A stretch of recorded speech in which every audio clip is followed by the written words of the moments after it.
امام ابو حنیفه ته د الله ولی و او کنه و موږ سره امي ښا یو مولا په دې ځای کې راګر کراوه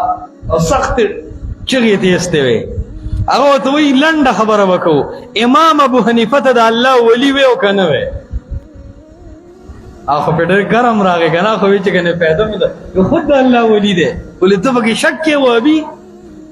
او ته کو ولی و ته و نقصان کېږي او کلیو کو ولی و ته نه و نستا خبره و ابي کېږي او ته دې د الله ولی وی چې د الله ولی دې بیا ور پسې نه سي وی الله وی چې ولا تتبعوا من دونه اولیاء د قران او د سنت د وحی نه بغیر به اولیاء پسې نه سي د ولی اتباع قران ممنوع ګرځول دا هغه دوی ډو ولی دی نه وی دا څنګه امام دی چې ولی نه دی ته پسې روانه کیسه په دې تر اوسه پوه نه شوې نو ګوره مونږ به سبا روان یو فمن تبع هدایا فمن عوام پکې داخل دي کني داخله دا خو شاشه په اوله پاڼه ویل چې لفظ مفرد دی او معنی عام دی ما من کې دا خبره نه کړې نو تا خو د اصول شاشه د اصول فقه لومبه پاڼه مو خوړه مخکې الله خیر کی تا وی چې دا لفظ مفرد او معنی عام یار چاته شاملی نو من لفظ مفرد دی اوسه معنی عام کګنا مجتهد غیر مجتهد دواړو ته شامل کا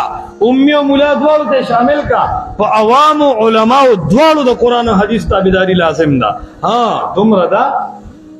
فاسالوا اهل الذكر ان كنتم لا تعلمون کم ټیم چې امي سره دلیل نشتا نو د اهل الذکر نه وته پوس کی د اهل الدلیل نه وته پوس کی او تپوس بکی تقلید باندې کی زکا سوال دی ته وی چې جواب کې دلیل درشي او تقلید به دلیل خبره منلو ته وی نو تقلید ګور د انسانانو په صفت کې نشته ټکی یاد وساته خبره منل اتباع کول رای خپل ول دا جدا شی او تقلید ځان له شی تقلید وی به دلیل خبره منل سول دي دعوت ممكن ختم والتريد شرك ود بدعت غړو طعم اصول یو دای حدیث او بالقران مات بنشو لك د غرم د ایمان